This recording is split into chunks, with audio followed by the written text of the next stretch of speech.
کے چھٹے سال ذوالقعدۃ الحرام کے مہینے میں اللہ کے آخری نبی صلی اللہ تعالی علیہ وآلہ وسلم 1400 صحابہ کرام علیہ رضوان کے ساتھ عمرہ کا احرام باندھ کر مکہ کے لیے روانہ ہوئے۔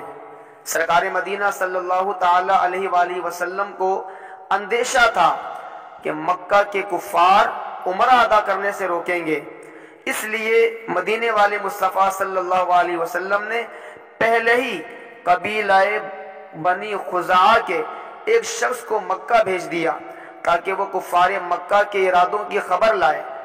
جب آپ کا قافلہ مقام اسفان کے قریب پہنچا تو وہ شخص یہ خبر لے کر آیا کہ کفار مکہ نے تمام قبائل عرب کے کافروں کو جمع کر کے یہ کہہ دیا ہے کہ مسلمانوں کو ہرگز مکہ میں داخل نہ ہونے دیا جائے۔ لہٰذا کفار قریش نے اپنے ساتھ ملے ہوئے تمام قبائل کو جمع کر کے ایک فوج تیار کر لی اور مسلمانوں کا راستہ روکنے کے لیے مکہ سے باہر نکل کر ایک مقام پر پڑاؤ ڈال دیا۔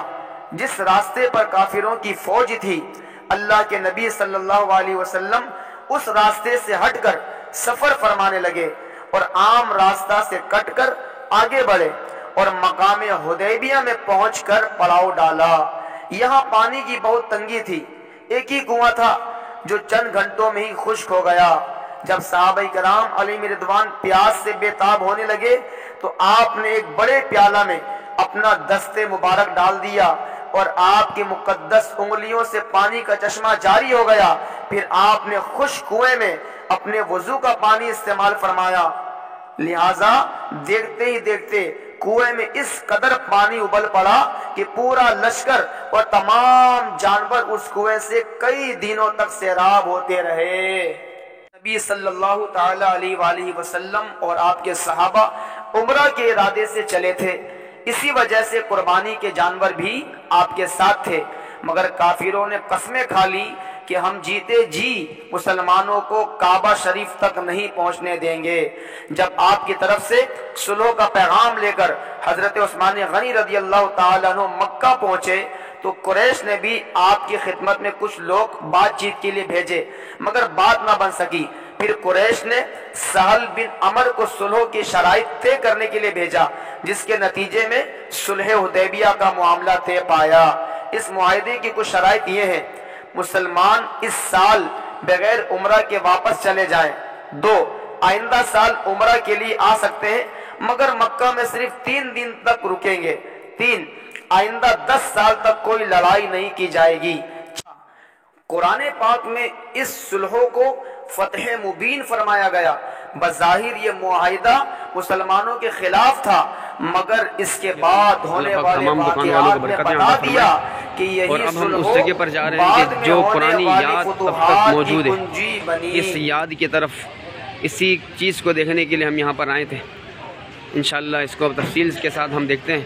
اللہ رب العالمین اس مقام میں مقدسہ کے صدقے سے ہماری حاضری قبول فرمائے۔ یہ دیکھیں صلح حدیبیہ کی مارکیٹ، اور یہاں پر آ جائیں تو ایک یادگار چند ایک ایسے مقدس مقام ہے جہاں پر صلح حدیبیہ کا سلسلہ ہوا تھا۔ الحمدللہ یہاں پر عشاق جاتے ہیں اور اپنی نبی کی یاد میں اس مقام کی زیارت کرتے ہیں۔ الحمدللہ یہ دیکھیں، اللہ اکبر، یہ وہی مقامات، یہی وہی مقدسہ، یہ وہی یادیں، یہاں پر وہی باتیں۔ سبحان اللہ، اللہ اکبر۔ یہاں پر صحابہ کرام بیٹھا کرتے تھے۔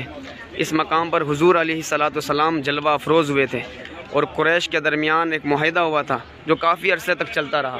سبحان اللہ، اللہ رب العالمین اس مقام کے صدقے سے ہماری دعائیں قبول فرمائے، اس مقامات مقدسہ کے صدقے سے حضور علیہ الصلاۃ والسلام کرم فرمائے، دعا فرمائے۔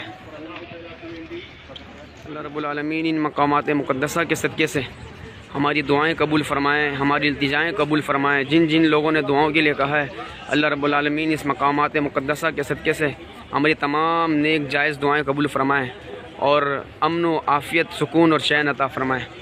یا اللہ عز و جل، یا مالک مولا، ہماری دعائیں قبول فرما۔ یا اللہ اس مقدس مقام میں آنے کے صدقے سے ہماری التجائیں قبول فرما. سبحان اللہ. اب نہ جانے کب آنے کا موقع ملے گا، بس اللہ تعالیٰ قبول فرمائیں اور یہ یادوں کو باقی رکھے اللہ تعالیٰ. اللہ صلح حدیبیہ سے احرام کی نیت کر کے اب ہم دوبارہ اپنے مقام کی طرف جا رہے ہیں، اور الحمدللہ اس حدیبیہ والے روڈ سے ہی یہ طریق امیر المومنین علی بن ابی طالب رضی اللہ تعالیٰ عنہ اس روڈ کا نام ہے، اور دور سے ہی ہمیں الحمدللہ کلوک ٹاور بھی نظر آ چکا ہے. ماشاءاللہ اللہ پاک ان راستوں، ان صحراؤں اور ان گلیوں کا ہمیشہ مسافر بنا کے رکھے. بڑے مقدس مقامات ہیں، ان مقامات پر حضور تاجدار انبیاء صلی اللہ علیہ وسلم نے اپنے قدم شریف رکھے ہوئے ہیں، جن پر جبریل امین علیہ الصلوۃ والسلام آیا کرتے تھے، جن کے بعد فرشتے آتے تھے. وہ شخصیت انہی گلیوں میں دورہ کیا کرتی تھی، نیکی کی دعوت دیتے تھے، لوگوں کو برائی سے منع کرتے تھے.